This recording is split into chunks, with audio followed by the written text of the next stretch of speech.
সপ্তাহের দ্বিতীয় কার্য দিবস সোমবার শেয়ার বিজনেস 24.com এর পক্ষ থেকে সবাইকে স্বাগত। আজ পুঁজিবাজারের সূচক যেমন বেড়েছে, লেনদেনেও ছিল ভালো গতি।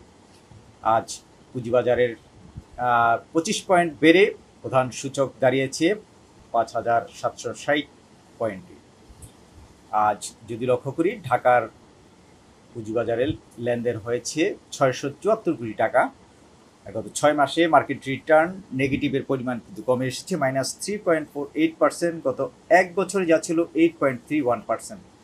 আজ 120টি প্রতিষ্ঠানের দর বাড়লেও কমেছে কিন্তু 245টি প্রতিষ্ঠানের, এবং 50টির দর ছিল অপরিবর্তিত। আর ইন্ডেক্স মুভার যে প্রতিষ্ঠানগুলো ছিল তার মধ্যে প্রথমেই ছিল কিন্তু ইসলামিক ব্যাংক। ইসলামী ব্যাংকের শেয়ার দর আজ 8.10% বেড়েছে, 58 টাকা 70 পয়সা সর্বশেষ দাঁড়িয়েছে। এরপরে অনেকদিন পরে আবার কিন্তু দর বাড়ার ধারাবাহিকতায় ফিরে আসলো গ্রামীণ ফোন, তারপর Robi, Al Arafah bank, BRAC bank, SIBL, city bank, Dhaka bank, square pharma, তারপর ছিল ডাচ বাংলা ব্যাংক। অন্যদিকে আজ দরপতনের ছিল ওয়ালটন হাইটেক, তারপরে ইউনাইটেড পাওয়ার জেনারেশন, তারপর Beacon pharma, Khan brothers, B S army steel, Linde BD, তারপর লাফার্স হোলসিন, ব্যাড বিসি এবং গ্রেনেটা এবং SPCL। আর যদি পজিটিভ কন্ট্রিবিউটর যে শেয়ারগুলো ছিল তার মধ্যে কিন্তু গত কয়েকদিন ধরে হল্টেড ছিল এই ইসলামী ব্যাংকের, এবং এই শেয়ারটি নিয়ে কিন্তু ক্রেতাদের ভিতরে ব্যাপক আগ্রহ লক্ষ্য করা গেছে, এবং এই শেয়ারটিতে ব্যাপক ক্রেতা রয়েছে, যার ফলে কিন্তু শেয়ারটির দর যেমন বাড়ছে, আজ হল্টেড না হলেও শেয়ারটির দর বেড়েছে। অন্যদিকে আজ 4টি শেয়ার কিন্তু হল্টেড হয়েছে। প্রথমেই ছিল ফার্স্ট ফিন্যান্স, তারপরে ইসলামিক ফিন্যান্স, তারপরে ইসলামী ইন্স্যুরেন্স এবং রহিম টেক্সটাইল। এরপর সর্বশেষ যে শেয়ারটি হল্টেড হয়েছে আজ ব্যাংক খাতের SIBL।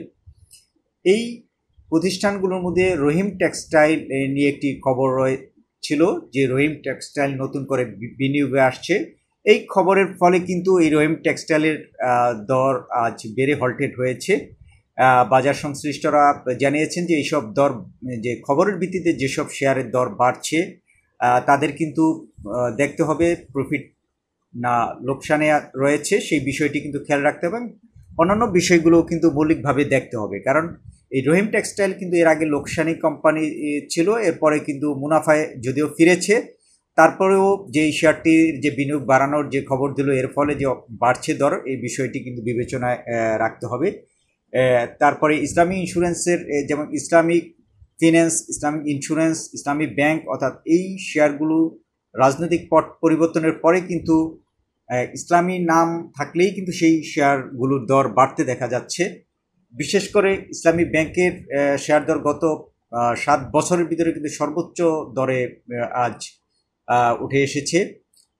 তেমনি আরেকটি শেয়ার হলো ফার্স্ট ফিন্যান্স। এই শেয়ারটি কিন্তু লোকসানি প্রতিষ্ঠান। এই শেয়ারটি বিশ্লেষণে দেখা যায় যে প্রথম এবং দ্বিতীয় প্রান্তিকে এই শেয়ার দুটি লোকসানে রয়েছে। এই শেয়ার দ্বিতীয় প্রান্তিকে লোকসান হয়েছে 99 পয়সা, প্রথম প্রান্তিকে যা লোকসান ছিল 1 টাকা 94 পয়সা, এবং এই শেয়ারটির গত অর্থ বছরে কিন্তু লোকসানে ছিল 3 টাকা 44 পয়সা। সুতরাং এইসব শেয়ার যখন হল্টেড হয় তখন কিন্তু এই হল্টেড শেয়ার নিয়ে প্রশ্ন দেখা দেয়।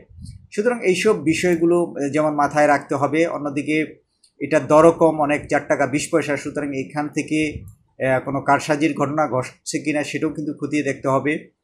বাজার যে প্রতিদিনের যে লেনদেন, সে বিষয়গুলো মাথায় রাখতে হবে, যাতে সাধারণ বিনিয়োগকারীদের উপরে এই ধরনের শেয়ারের টোপ ফেলে আগের মতো কারসাজিতে লিপ্ত হতে না পারে, সেই বিষয়গুলো। এই ছিল আজকে বাজারের পুঁজিবাজার সংক্রান্ত সর্বশেষ তথ্য। সবাইকে অসংখ্য ধন্যবাদ।